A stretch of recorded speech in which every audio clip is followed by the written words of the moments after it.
بسم اللہ الرحمن الرحیم۔ تمام دیکھنے والوں کو نظاری ٹی وی میں خوش آمدید۔ شیعہ اسماعیلی اللہ سے مدد مانگنے کے بجائے علی سے مدد کیوں طلب کرتے ہیں؟ کیا یا علی مدد کہنا شرک ہے؟ اسماعیلی لوگ تمام شفاعتی دعاؤں میں امام علی اور دیگر شیعہ اماموں کی برکت اور شفاعت کی دعائیں بھی طلب کرتے ہیں۔ یہ عمل اس کا تسلسل ہے جو قرآن مومنوں کو پیغمبر محمد کے سلسلے میں کرنے کا حکم دیتا ہے۔ ارشاد باری تعالیٰ ہے، اور ہم نے کوئی رسول نہ بھیجا مگر اس لیے اللہ کے حکم سے اس کی اطاعت کی جائے۔ جب وہ اپنی جانوں پر ظلم کر بیٹھتے تھے تو اے حبیب تمہاری بارگاہ میں حاضر ہو جاتے اور تم اللہ سے معافی طلب کرتے اور رسول ان کی مغفرت کی دعا فرماتے تو اللہ کو بہت توبہ قبول کرنے والے مہربان پاتے۔ پیغمبر اسلام قرآنی نکاح میں خدا اور انسانیت کے درمیان ایک شفاعت کرنے والا وسیلہ تھے، اور شیعوں کا عقیدہ ہے کہ امام علی اور ان کے بعد تمام ائمہ اہل بیت اس شفاعتی کردار پر قائم و دائم ہے۔ کوئی بھی انسان یہ کہہ سکتا ہے کہ شفاعت اور ثالثی کیوں ضروری ہے، کیوں نہ صرف دعا خدا کی طرف بھیج دے اور وسیلہ کو چھوڑ دے؟ تو اس کا جواب یہ ہے کہ خدا سے دعا طلب کرنے پر خدا میں کوئی تبدیلی نہیں ہوتی۔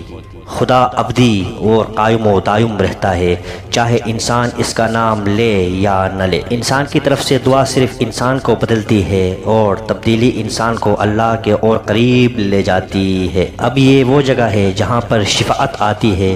شفاعت کرنے والا خواہ کوئی بھی ہو، پیغمبر، امام ہو یا ولی ہو، جو مومن کے لیے دعا کرتا ہے اور شفاعت کرنے والے کے دعا سے ہی مومن کی باطنی تبدیلی کا سبب بنتی ہے اور اسے سامنے لاتی ہے۔ دوسرے الفاظ میں شفاعت کی دعا مومن کی دعا کے ساتھ مل جاتی ہے، جو اس کی مومن کی روح کو بدلنے اور پاک کرنے میں زیادہ اثر رکھتی ہے۔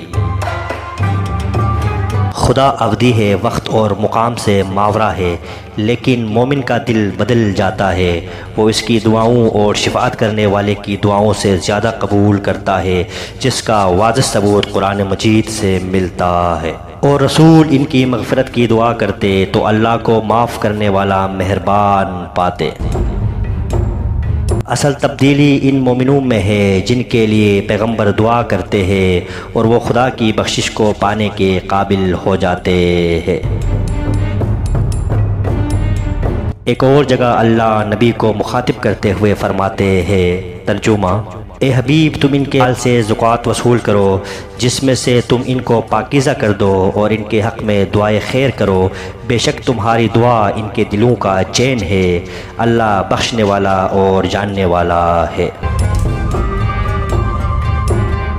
یہ وہی ہے جو اللہ نے سورہ توبہ کی آیت نمبر 105 کے ذریعے واضح طور پر بیان فرمائی ہے۔ اے لوگو توبہ کرو، توبہ قبول کرنے والا اللہ کی ذات بڑا مہربان ہے۔ رسول ان کے لیے دعا کرتا ہے اور انہیں پاک کرتا ہے، یہ وہ خدا کی طرف سے کرتے ہیں۔ بس ثالث اور پاکیزہ کے طور پہ نبی کا کردار ضروری ہے۔ یہی وجہ ہے کہ قرآن کہتا ہے محمد کی دعائیں مومنوں کے لیے اندرونی سکون لاتی ہے اور خدا ان کی توبہ کو قبول کرتا ہے۔ قرآن لوگوں کو عبادت کرنے اور اللہ سے مدد لینے کی تعلیم دیتا ہے۔ اے اللہ ہم تیری عبادت کرتے ہیں اور تجھ ہی سے مدد طلب کرتے ہیں، تاہم مدد کی تمثیل طلب قرآن میں اجازت ہے۔ مثال کے طور پر سورہ قصص میں حضرت موسیٰ کی کہانی میں جب موسیٰ مصر میں داخل ہوئے تو دو آدمی کو لٹتے ہوئے پایا، ایک موسیٰ کی اپنی جماعت بنی اسرائیل میں سے تھا، دوسرا کسی دشمن قوم فرعون میں سے تھا۔ حضرت موسیٰ نے اپنی جماعت کے آدمی کو مدد کی درخواست پر دشمن قوم کے آدمی کو مکہ مار کر ہلاک کر ڈالا۔ احادیث کے بہت سے راوی نبی صلی اللہ علیہ وسلم سے ایک حدیث نقل کرتے ہیں، اے میرے رب میں آپ کی طرف، آپ کے نبی رحمت کی طرف متوجہ ہوں۔ پھر کہتا ہے کہ اے محمد میں اپنی مشکلات کے حل کے لیے آپ کے ذریعے اللہ کی طرف رجوع کرتا ہوں۔ قرآن کریم سورہ بقرہ آیت نمبر 45 نماز اور صبر کے ذریعے مدد حاصل کرنے کی تعلیم دیتا ہے۔ قرآن کے مفسروں کے مطابق اس تناظر میں روزے سے کیا مراد ہے، اور نماز وہ ذریعہ ہے جو بالآخر اللہ کی طرف لے جاتا ہے۔ اس طرح انسان کو علی کو پکارنا تمثیل ہے، کیونکہ سب اس بات پر متفق ہے کہ اللہ ہی نصرت اور مدد کا اصل ذریعہ ہے۔ کیونکہ ایک عمارت کے چھت پر جانے کے لیے سیڑھیوں کی ضرورت ہوتی ہے، اللہ چاہے تو وہ براہ راست وہی اپنے پیغمبروں تک پہنچاتے، مگر آپ نے اپنے پیغام کی رسائی فرشتوں کے ذریعے کی، اور بشر سے اور فرشتوں سے ہوتا ہوا پیغمبر، اور پیغمبر سے ہوتا ہوا بنی نوع انسان تک پہنچا۔ کچھ مسلمان بشر کو پکارنا شرک قرار دیتے ہیں۔